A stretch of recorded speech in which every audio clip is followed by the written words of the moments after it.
So have you ever started your BMW in the morning and you get this awful reek of fuel, the car starts running poorly, you get P1180, P1189, fuel trim codes, and you're wondering what the heck just happened? Well, today we're going to show you the probable culprit of it and how to fix it on your BMW. You may be wondering what this is all about. Today we're going to be rebuilding the injectors on this M3 today. Contrary to popular belief, the injectors on E36s and a lot of BMWs are actually serviceable and have a lot of items that are maintenance items that can go bad. You have your pintle caps, sprayers, you have your filters, your O-rings. Any of these parts go bad, you can get your dreaded P1188 and P1189 codes.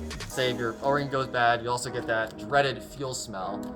In extreme cases, your motor may not only just run bad, you can actually blow these up. You lean it out, you go to a track or something, so that's no bueno. Fortunately, there's a really cheap fix for this. This kit, the Injector Rebuild kit here, was $40 on Amazon. You can also find it on Race German, ECS Tuning, I think lots of places saw it. Throw a link in the description down below. An alternative to this kit is you can actually clean your injectors out, which can help if your filter's clogged, or maybe it's not that bad, but if your O-rings are bad, or it's just really clogged, this is really the fix for it. So we're gonna show you how to do this today.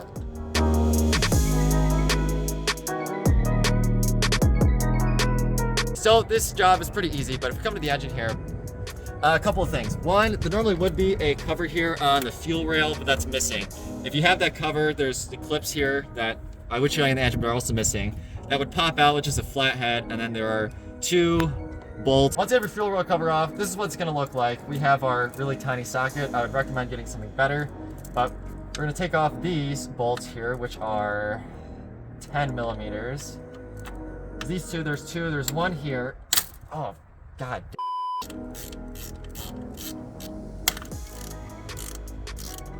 As far as you're concerned with bolts on the fuel rail cover, you're done. So these O2s can kind of just sit out of the way. There's actually a couple of clips that hold the wires in, which you can take off really easily just by hand. And the plug can kind of just sit out of the way. Then you're also gonna have a couple more plugs. You're gonna have one right here, which this is, I forget what exactly this is, but this is some kind of update with the crankshaft sensor. You're just gonna wanna press in this clip here and pull.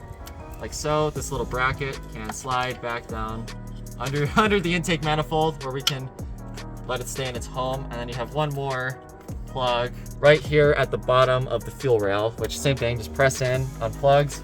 Now, as far as you're concerned, this is basically unbolted.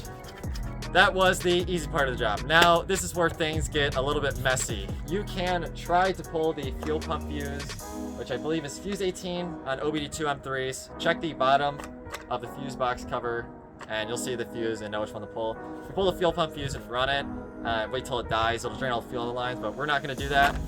So right here I have these picks. This is almost, I would say, necessary for the job. You 100% wanna buy these picks because the clips for the fuel injector are really annoying. There are two clips which we're gonna be removing. The first set of clips is for this wiring harness here. You can see everything now is pretty loose, right? But it's got a good seal in there. That's what you want.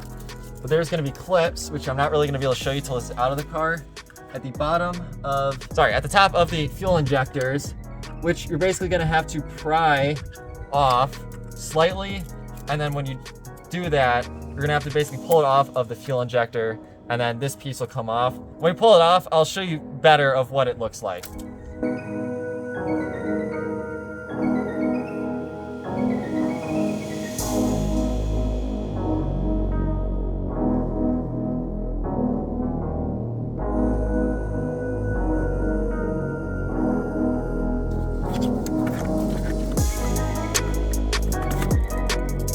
This is my favorite part about this job.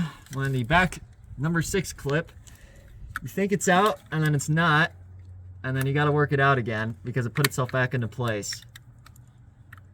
This is how you know these videos aren't staged. Yeah. This is real. This is real life, people. This is how it feels to work on a BMW. Dude, we might be able to fish all 6 of them out. Come on. With our wires out of the way, our last step is to actually pull the fuel injectors out. So if you didn't start the car, pull the fuse and start the car, there's gonna be fuel in here, so things are gonna get messy. You put towels around, we're just gonna kind of wing it and let fuel go everywhere because it evaporates quickly, and we're gonna be working on this thing for a little while. Some people like to take the clips off the injectors, which are these guys here. They just kind of pop off, and pull them out one by one. I personally prefer to pull the fuel rail off all at once because you can get more leverage. So really all you have to do for this is just wiggle it and pull really hard. There isn't really a trick to it. Like that. And then you're out. Actually, I forgot to say, the fuel comes out when you pull the injectors off, not when you pull the injectors out of the intake manifold. Number 6 is always going to be the trouble child, so just try to be careful, have patience. You're working with gas, just be mindful. Other than that though, comes out nice and easy. And yeah, look at this. Look at that pencil cap. It is literally just these are disintegrated. These should have been rebuilt probably 5 years ago. So it's a good thing that we're doing this, but let's go ahead. We're gonna pop the injectors out via these clips and try not to spill much fuel everywhere, but it's definitely gonna happen. Wanna grab super towel?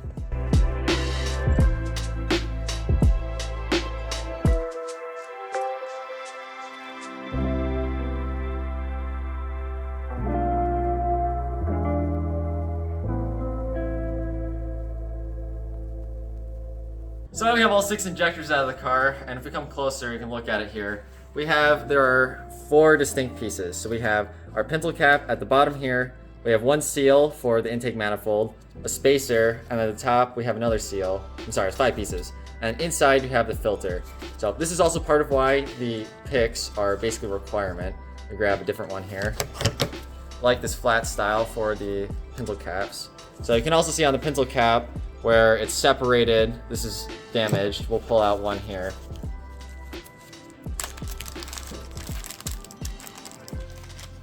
You can see how this is supposed to look. It's connected on all of the sides. So that's what it's supposed to look like. Now you can see why these need a rebuild and why yours are probably gonna also need a rebuild, because I guarantee any of these that have not been rebuilt yet are gonna look like this.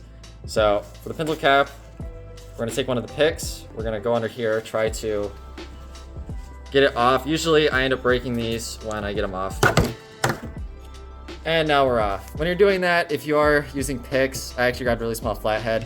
Be careful you don't wanna dig too deep into this as your sprayer. It's not that big of a deal, but it's just preventative measure. So now after you have your pintle cap off, the O-ring and the spacer will just slide right off. And I mean, this O-ring is rock hard. This should be pliable, and it's just not. It's way too stiff. So now you have your top here clean, and we'll clean these up a little bit with just some brake clean and paper towel, kind of clean that up, but we'll do that at the end. Grab our pick again, come take this top O-ring off. Like so, and now you have a bare injector. So in the kit that we have, and I'm gonna link in the description on Amazon, it comes with this tool. Usually if you're in a pinch, you don't have this tool, you can take one of these screws that comes usually on the cowl or whatever, those 10 mils, or maybe they're 8s, and stick it in there with a socket and basically twist it out. This tool is really nice because they give you threads to pull it out. So how you're gonna use this tool is you're gonna get some threads out like this, and then you're going to twist it into the injector. And basically what you're doing is you're gutting the filter from the inside out. The filter's really sturdy on this. So you're twisting it into the injector. Once you have it on there, then you're just gonna twist it out. I think you tighten it, and what it's gonna do is it's gonna slowly pull the filter out of the injector. Like so. This one got completely decimated, but yeah, it pulls the filter out, there you go. Pulls the filter out, and now we have a bare fuel injector. For our injector to get the new filter in, the filter goes in like this with the gold end out. It is just gonna plop into there, and also make sure the hole is cleaned out, but the injector is just gonna plop into there. And then what I usually do is I use a table or something, and I essentially just push it in. When you do this, try to make sure it's getting pushed in even, so that I might need a harder surface in this. And now we're good. So see how that is flush up against the injector? This is how they should look. If yours is not flush like this, you need a harder surface, push it in more. But once you got here, you're good. Then the next step is you're gonna get one of your O-rings. And I have some oil here. Just use some Castrol 5W40. It really doesn't matter what oil you use. but that's also why I'm wearing gloves. So get some oil on your glove, finger, whatever you're using. Lube up the old O-ring. Try not to drop it. And then it should slide on here. If you buy a kit, if you buy the O-rings from like FCP Euro or a genuine source, they're not gonna be orange like this. But this is the cheap Chinese kit. So ours are orange, but it doesn't really matter because it's a piece of rubber and it'll seal. And the order for the top end is spacer on the bottom, O-ring, and your pintle cap will just slide on top. We're gonna have one fully rebuilt injector. These pencil caps are really hard to get on. If you're having struggle with it, literally use a towel, stick it in the towel, and like sandwich it on the table so you have pressure on both sides and you can push it on. These do slide on kind of hard, but for reference, you're gonna have a tiny bit of play in the seal here. That's normal, but the pintle cap should be, basically, it should be flush. There's two clicks basically. So it might click up here, but you have to push it down further. And then seal, there's also a little bit of play up here too, and you want that to be flat. Basically, compare it to an old one.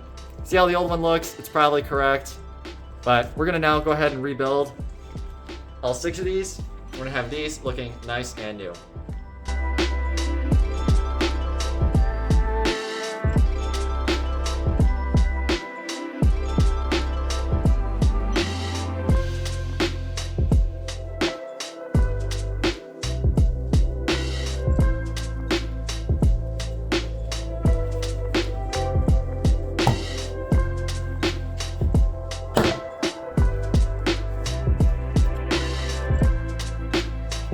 Now we have all of our 6 freshly rebuilt injectors. For putting it back together, there's a couple of tips. Obviously you have those clips that were really annoying to get off initially. So the clips, generally, I kind of open them up like this. I'll pull them apart, and you want to make sure there's a little tab on the injector and the plug. You want to make sure the tab is in the hole. It's not really gonna make sense until you look at it, then you'll see what I'm talking about. Open the clip and slide it on. And if you're having struggle opening the clip, use a pick to aid you. And it clips in like so. So now if I try to pull this out, not going anywhere. All right, so these are all on now. You're gonna know that when your injectors are in the intake manifold because you'll see the O-rings kind of disappear and they'll be flushed up. We're gonna go ahead and plug everything back in, reverse order of earlier, bolt it back up, and we'll give her a start and see how she runs.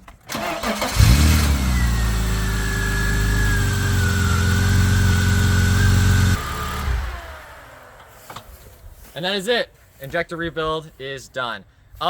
Quick note on your first start, after you start the car up, it's probably gonna sputter a bit because it's gotta put fuel back in the fuel rail, but otherwise we're good. The car idles, you guys didn't really hear what it sounded like before, but it was the idle was a bit lumpy and it wasn't running really well, but now it's running a lot better. Other potential side notes, if you spilled fuel into your intake manifold and when you start it, you see a bunch of smoke coming out, don't worry, it's just carbon deposits. I did that on mine. Make sure to grab a flashlight and check each injector. And when it's running, you can see if it's leaking or not. But otherwise, you're chilling. So we're gonna go ahead and we're gonna go do a pull and make sure that it passes the RPM test.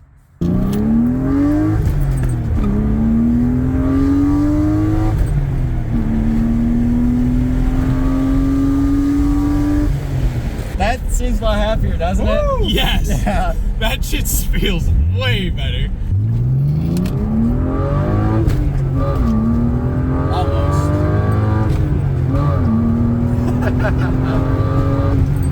Make sure to like, subscribe, and then we'll catch you in the next one.